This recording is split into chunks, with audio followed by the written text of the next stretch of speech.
नमस्कार दोस्तों, मैं दीपक कुमार आप सभी का स्वागत करता हूं द आदर्श डायलॉग। उम्मीद है कि आप सभी अच्छे होंगे। दोस्तों, आज हम बात करेंगे 2024 के लोकसभा चुनावों में के लिए सभी राजनीतिक दलों के द्वारा एवं इस देश के बहुत से लोगों के द्वारा अपनी अपनी तरफ से कोशिश प्रारंभ कर दी गई है कि 2024 में किसकी सरकार बनेगी। हर एक पार्टी ये चाह रही है कि 2024 में बदलाव हो और बहुत से लोग भी चाह रहे हैं कि 2024 में बदलाव हो, लेकिन बहुत से ऐसे लोग हैं जो चाह रहे हैं कि नहीं, जो व्यवस्था वर्तमान में है वही व्यवस्था 2024 में रहे। और आज हम जिस विषय पे बात करेंगे यह उन लोगों के लिए तत्काल प्रभाव से बुरी खबर है जो ये चाहते हैं कि 2024 में बदलाव हो, क्योंकि इस समय जो परिस्थिति है देश की और जो देश के जनता का मिजाज है उससे नहीं लगता है कि 2024 में कोई बदलाव का आसार नज़र आता है। जी हाँ, दरअसल आज हम बात करेंगे कि क्या 2024 में भारतीय जनता पार्टी सरकार बना पाएगी? क्या नरेंद्र मोदी जी दोबारा से प्रधानमंत्री बन पाएंगे या नहीं? और इस आस में इस देश में जो खैरियर खैराती गैंग के लोग जो बैठे हुए हैं कि 2024 में किसी भी तरह से भारतीय जनता पार्टी को हराना है, मोदी को हटाना है, उसके लिए तरह तरह के प्रोपेगेंडा चलाया जा रहा है, तरह तरह के टूल किट गैंग अपनी अपने काम पे लग गए हैं। वो आप सभी को दिख रहा है कि वर्तमान में देश में किस किस तरह के मुद्दे को तुल दिया जा रहा है, जिसकी उन मुद्दों का अब इस समय कोई मान्यता नहीं है, उसका कोई आधार नहीं है, बिल्कुल निराधार और अमान्य घोषित हो चुके हैं। उन सभी मुद्दों को अब धीरे धीरे टूल किट गैंगों के द्वारा एवं उनके पालतू खैरियर खैराती गैंगों के द्वारा उनको लाया जा रहा है, उनको मुद्दे को तूल दिया जा रहा है, ज़बरदस्ती उस पे हिंसा हिंसा किया जा रहा है। यानी कि जो उनको जो अच्छा लग रहा है उन मुद्दों को बनाए रखने के लिए, उसकी मार्केटिंग करने के लिए वो सब करने पे तैयार हैं। पर क्या वो अपने इस तरह के मार्केटिंग करके कुछ हासिल कर पाएंगे 2024 में? क्या उनके इन घटिया हरकतों से उन्हें कुछ मिलेगा, या उन वो जिनके लिए कर रहे हैं, जिनके लिए वो पीस तैयार कर रहे हैं, दरअसल योगेंद्र यादव की भाषा में जिनके लिए ये टूल किट गैंग पिच तैयार कर रहे हैं, क्या वो बॉलिंग कर पाएगा 2024 में? या फिर उसके बाद फिर रुकेगा योगेंद्र यादव की तरह और फिर से वो कहेगा कि हमारा तो काम था पिच तैयार करना, अब बॉलर बॉलिंग ही नहीं कर पाया तो हम क्या करें? जी हाँ, दरअसल आज हम एक सर्वे पे बात करेंगे, जो सर्वे इंडिया टुडे ने सी वोटर के साथ मिलके मूड ऑफ द नेशन, देश का मिजाज के नाम से किया है। इस सर्वे में एनडीए सरकार के कामकाज को लेकर देश की जनता का मूड जानने का प्रयास किया गया है। जनवरी 2023 में किए गए इस सर्वे में कुल 1,40,917 लोग हिस्सा लिए हैं, तो संख्या बड़ी है। और दरअसल सी वोटर के सर्वे को बहुत ही मान्य एवं एक फैक्ट्स पे आधारित सर्वे माना जाता है, क्योंकि इनकी अधिकतर सर्वे सच होती है। ऐसे तो सर्वे की सत्यता चुनाव में उनके रिजल्ट के बाद ही पता लग पाती है कि हाँ, इनका सर्वे कितना सही हुआ। पर जो अभी तक के सभी चुनावों में देखा गया है कि सी वोटर का जो सर्वे होता है, उनकी जो सत्यता होती है वो मान्य होती है। उनका विश्लेषण अच्छा होता है, उनका जो सर्वे का जो सेम तरीका होता है सटीक होता है, और उनकी सर्वे कहीं न कहीं अपनी की गई दावों पे खरे उतरते हैं। इसीलिए लोग सी वोटर, इस देश की जो भी राजनीतिक से जुड़ी हुई लोग हैं या न्यूज़ चैनल से जुड़े हुए लोग हैं, वो जानते हैं कि सी वोटर के सर्वे का क्या मायने होता है। बिल्कुल 100% तो किसी का भी सत्य नहीं होता, पर सी वोटर का सर्वे लोगों के उम्मीदों पे खरे उतरती है और वो अपने किए गए वादों को सत सत्य सत्यता के तौर पे रख पाने में सक्षम होते हैं हर बार, हर एक चुनाव में, चाहे चुनाव किसी भी चीज़ का हो। दरअसल इस सर्वे का जो रिजल्ट है, जो परिणाम है, वह इस देश के उन सभी खैरियर खैराती टूल किट गैंग एवं राजनीति के ऐसे नेता जिनकी अपनी कोई जनाधार नहीं है, जो अभी विपक्षी एकता के मिशन में लगे हुए हैं, लेकिन उनकी विपक्षी एकता कहीं होती हुई दिखाई नहीं दे रही है। उन सभी के लिए यह परिणाम अच्छे नहीं हैं। दरअसल सर्वे में एनडीए सरकार के कामकाज को लेकर लोगों के पसंद और नापसंद के बारे में पूछा गया तो 67% लोगों ने बहुत अच्छा कहा और 11% लोगों ने अच्छा बताया। ये भी समझिए, अच्छा और बहुत अच्छा में कुछ ज़्यादा फर्क नहीं होता है, पर दोनों एवरेज अच्छी है। जबकि 18% लोगों ने खराब बताया। जी हाँ, अब 18% लोगों ने खराब बताया तो ये तो समझ ही गए होंगे कि 18% लोगों ने अगर खराब बताया तो ये तो बहुत ही गनीमत है कि 18% ने ही खराब बताया है, जबकि इसकी संख्या कुछ ज़्यादा होनी चाहिए थी। जिस तरह से इस देश का माहौल है इस टाइम पे, उसके हिसाब से। पर 18% ने भी अगर खराब बताया तो यह संख्या भी बहुत बड़ी है। जिस देश में 140 करोड़ की आबादी है, उस देश में 18% जनता अगर आप किसी सरकार के काम को खराब बता रही है, तो ये संभवतः बहुत ही बड़ी संख्या है जिन लोगों को सरकार से आपत्ति है। इस पे सरकार को ध्यान देने की ज़रूरत है और भारतीय जनता पार्टी के लोगों को और उनके नेताओं के इस पे और काम करने की ज़रूरत है कि किस तरह से ये 18% और कम हो। उसी उसी में कोरोना से लड़ाई के मामले में जब पूछा गया कि सरकार ने कोरोना से लड़ने में कितनी अहम यानी कि ज़िम्मेदारी निभाई है कि नहीं निभाई है, सरकार के लिए कितनी बड़ी उपलब्धि है, तो 20% लोगों ने कोरोना से निपटने में बहुत ही बड़ी सफलता बताई, जबकि अनुच्छेद 370 को हटाना 14% 14% लोगों ने कहा कि अच्छी कदम थी। राम मंदिर निर्माण को लेकर 11% लोगों ने कहा कि जन कल्याण करे और 8% लोगों ने सफलता बताया। जन कल्याणकारी योजनाओं को 8% लोगों ने सफलता बताया, जबकि ये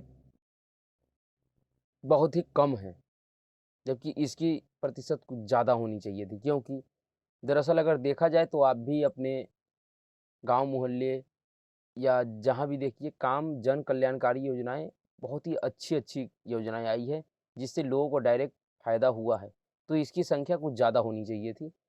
फिर भी अच्छी है, अब जो सर्वे में आया है तो उसको मानना ही पड़ेगा। उसी में मोदी सरकार के खराब कामों के लिए भी पूछा गया है, तो जिसमें 25% लोगों ने महंगाई को बहुत ही बड़ा मुद्दा बताया, नाकामयाबी बताया सरकार की। 17% लोगों ने बेरोजगारी को भी बताया। 19% ने कोरोना को बताया और 8% लोगों ने आर्थिक विकास दर को 6% लोगों ने बताया। जी हाँ। तो इसमें भी सरकार को सोचने की ज़रूरत है, क्योंकि महंगाई तो है, इस बात से कोई मना नहीं कर सकते कि महंगाई नहीं है। पर हाँ, हमको समझना पड़ेगा कि महंगाई किस वजह से है। आज दुनिया के ऐसा कोई भी देश नहीं है जहाँ पे महँगाई ना हो, और हम अपने अगर आस-पड़ोस के देशों की बात करें जो हमारी सीमा से लगती हुई देश है, उनकी तो ऐसी कोई भी देश ना है जिनकी अर्थव्यवस्था बिल्कुल ध्वस्त ना होती हुई दिख रही है। और 2-3 ऐसे देश तो जो बिल्कुल कंगाली के हालात पे कंगाल हो चुके हैं। सभी ने देखा है, श्रीलंका का क्या हाल है, पाकिस्तान का क्या हाल है, बांग्लादेश का क्या हाल है, ठीक है? आज चीन के ऊपर भी बहुत सी तरह की खबरें चल रही है। तो महँगाई के मुद्दे पे तो सिर्फ़ भारत में ही ऐसा नहीं है, ये पूरी दुनिया में है। वैश्विक मंदी है, वैश्विक महँगाई है। तो इ पर फिर भी अगर महँगाई के लेके अगर जनता सवाल कर रही है तो ये जायज़ है, महँगाई तो है। उसमें और भी बहुत सी महत्वपूर्ण मुद्दों पे पूछा गया है सवाल लोगों से, तो जिसमें इसमें विपक्ष को लेकर भी सवाल पूछा गया है। इस सर्वे में विपक्षी दलों के लिए भी सवाल पूछा गया है कि लोगों से बतौर विपक्ष खास करके कांग्रेस की जिक्र की गई कि लोगों से बतौर विपक्ष कांग्रेस के कामकाज को लेकर भी पूछा गया। इसमें 19% ने बहुत अच्छा, 15% ने अच्छा, 19% ने औसत और 25% ने खराब बताया। इसमें खराब बताने वालों की ही प्रतिशत ज़्यादा है। तो इस सर्वे को भी अगर कांग्रेस पार्टी देखे तो उनको अभी बहुत सी चीज़ें करने की ज़रूरत है और उन बहुत सी सुधार करने की ज़रूरत है जो सुधार होती हुई दिख नहीं रही है। जिस तरह से उनके नेताओं का भाषा और खुद राहुल गांधी का जो भाषा है, जो उनकी समझ-बूझ है, उनको लेके ये ऐसा बदलाव होते हुए दिख नहीं रहा है। उनके हर एक राज्य में जहाँ-जहाँ भी उनकी सरकार है, हर एक राज्य में कोई न कोई परेशानी है, पार्टी के अंदर भी, पार्टी के बाहर भी।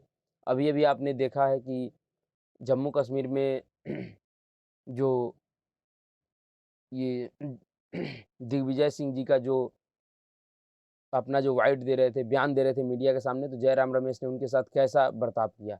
किस तरह से एक तरह से दिग्विजय सिंह जी को जलील किया गया अपने ही पार्टी में, जबकि वो बहुत ही पुराने नेता है, जयराम रमेश सिंह भी पुराने नेता है, लेकिन उनको किस तरह से जलील किया गया। तो पार्टी के अंदर भी बहुत सी चीज़ें चल रही हैं जिसको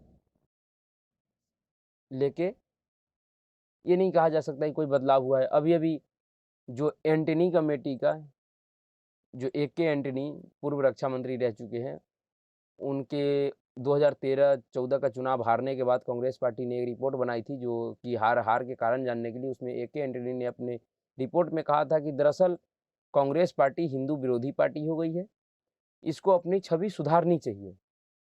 और ये बात सही है। आप कांग्रेस पार्टी के क्रियाकलापों को देखिए तो ये सच में वो हिंदू विरोधी है। इस इसमें दो मत नहीं है कि कांग्रेस पार्टी हिंदू विरोधी नहीं है। और कांग्रेस पार्टी सिर्फ हिंदू विरोधी ही नहीं, वो राष्ट्र विरोधी भी है। जिस तरह के जैसे-जैसे खुलासे उनके लिए हो रहे हैं अभी, उसको अगर देखा जाए तो राष्ट्र विद्रोही भी है, राष्ट्रद्रोही भी है और हिंदू हिंदू विद्रोही तो है ही। इसमें कोई कहने वाली बात नहीं। उनकी अपने ही कई नेताओं ने माना है। ए.के. एंटनी साहब का तो पूरा रिपोर्ट है, उसको झुठलाया नहीं जा सकता।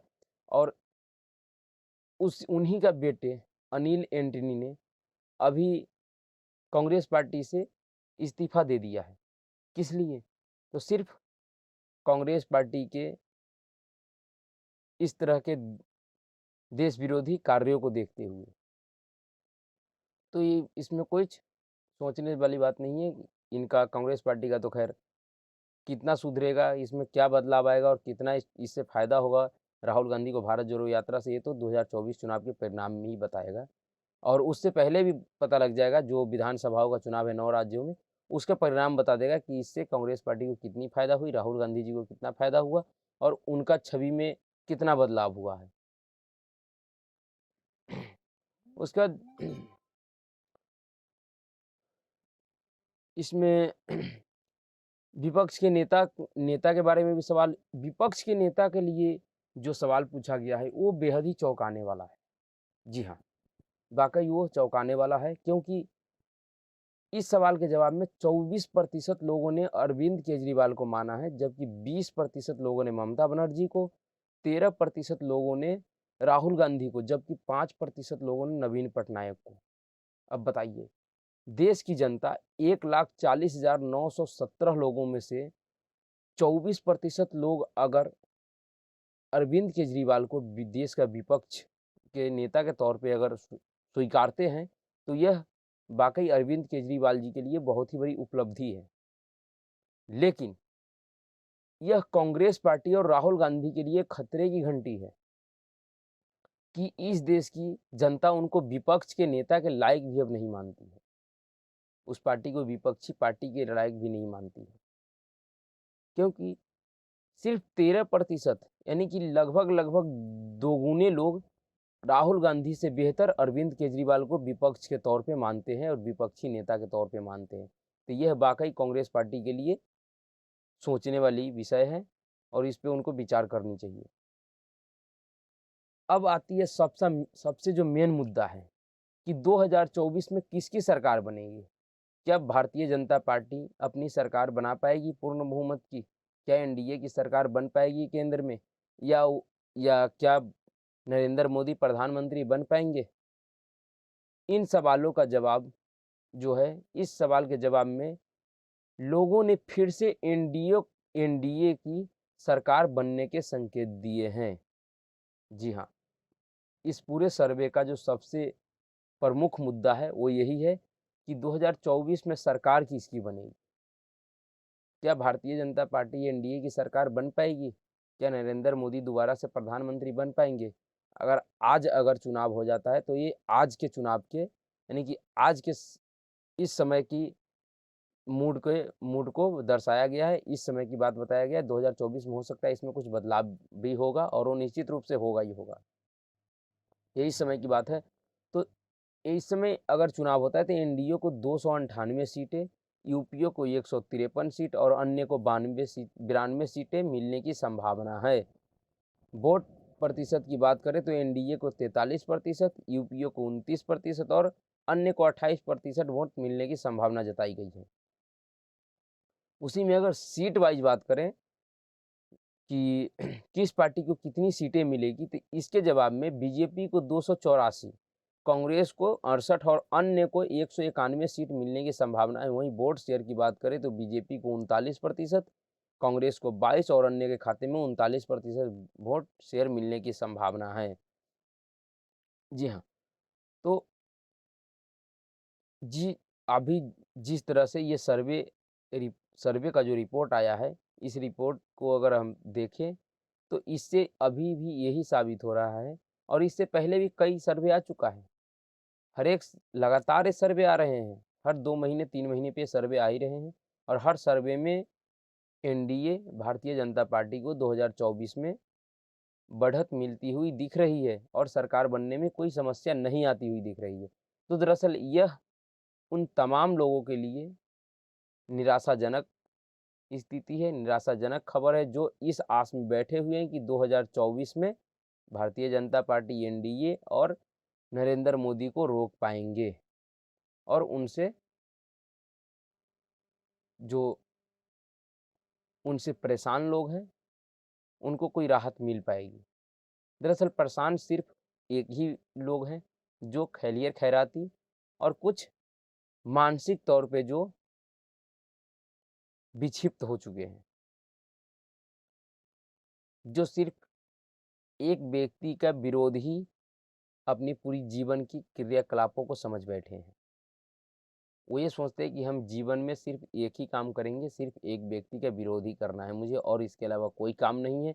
आपने उत्तर प्रदेश के चुनावों में देखा भी होगा, जो मीडिया दिखाया करती थी कि महिलाओं से पूछती थी कि क्या आपको ऐसा कोई योजना बनाई गई है उत्तर प्रदेश सरकारों की तरफ से या योगी आदित्यनाथ की तरफ से जो आपको ना मिला हो, या आपसे जाति या धर्म पूछा गया हो योजना देने के लिए, तो वो कहती थी नहीं, हमें योजना तो सभी मिले हैं, सभी सुविधा मिले हैं।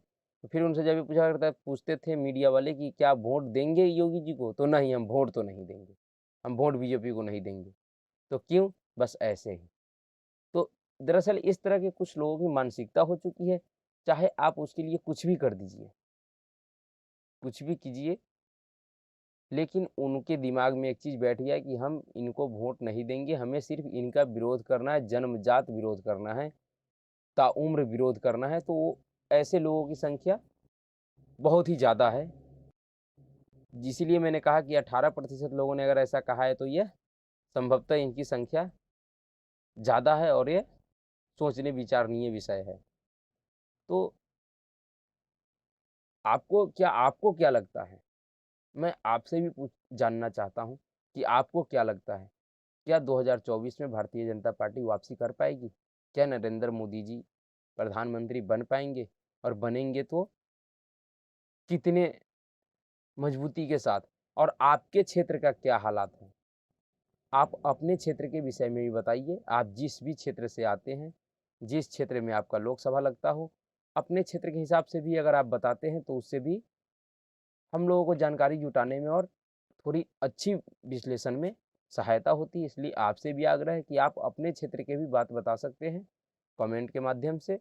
अब आप अपनी राय भी रख सकते हैं, जिससे हमें आगे विश्लेषण करने में सुविधा होगी, आसानी होगी और बेहतर विश्लेषण कर पाएंगे।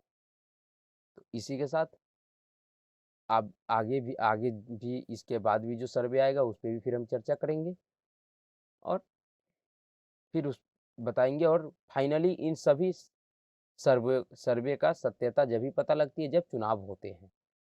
तो 2024 का जो ये सर्वे अभी से हो रहा है, उससे पहले इन सर्वे की सत्यता जो विधानसभाओं के चुनाव है उनमें भी पता लग जाएगा। और उसके बाद अगर उसमें अगर इन सर्वे का अगर सत्यता सत्य हुई, इनकी अनुमान अगर सत्य हुई, तो फिर 2024 में कोई दिक्कत नहीं लग रहा है किसी को। और अभी ऐसे भी किसी को दिक्कत नहीं लग रहा है। हाँ, थोड़ा बहुत ऊपर नीचे हो सकता है, पर सरकार बनने में कोई परेशानी नहीं होगी, ऐसा सभी को उम्मीद है। जो राष्ट्रवादी लोग हैं उन सभी का ऐसा उम्मीद है कि कोई परेशानी नहीं होनी चाहिए। तो अब देखते हैं आगे ये सर्वे कितनी सत्य होती है, वो चुनाव के नतीजों के बाद पता लगेगा। नमस्कार। और आपसे अनुरोध है कि अगर ये वीडियो आपको अच्छा लगता है और हम अगर आपको बताने में समर्थ हैं और हम आपको सही से बता पा रहे हैं, तो इसको लाइक कीजिए, चैनल को सब्सक्राइब कीजिए, वीडियो को शेयर कीजिए और अपनी राय ज़रूर दीजिए, जिससे हम और बेहतर कर पाएँ, अपने कार्यों में, अपने विश्लेषण में सुधार कर पाएँ। अगर आपको लगता हो कि हाँ, ये कुछ गलत है तो उसको आप बताइए। क्योंकि जब तक किसी व्यक्ति को अगर कोई कमी नहीं दिखती है, कोई कमी कोई नहीं बताता है, तब तक उनको अनुभव नहीं होता है और अनुभव से ही कोई चीज़ बेहतर होता है। इसलिए आपसे आग्रह है कि अगर आप अपना राय ज़रूर रखें। नमस्कार।